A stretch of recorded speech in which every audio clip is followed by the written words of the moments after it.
Hello guys, আজকে আমরা চলে আসলাম রাধারানী মন্দিরে। আমাদের পাশের গ্রামে এখানে রাধারানী পুজো হচ্ছে। তো আমরা বাড়ির সবাই দেখতে আসছি। তো সবাই মিলে এখন রাধারানী ঠাকুরের দর্শন করলাম। দর্শন করার পর একটু এদিক ওদিক ঘুরলাম, ঘুরে আবার সবাই বসে গান শুনছি। শোনার পর তারপরে আমাদের মন্দিরের পিছনে এখানে প্রসাদ বাড়তেছে, সবাই আসছে প্রসাদ গ্রহণ করতে। তো প্রসাদের জন্য সেই ভিড় লাগছে। তো আমি আছি, গীতা আছে।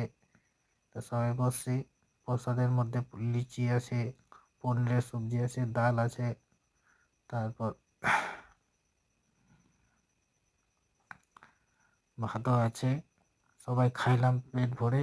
পেট ভরে খাওয়ার পর আবার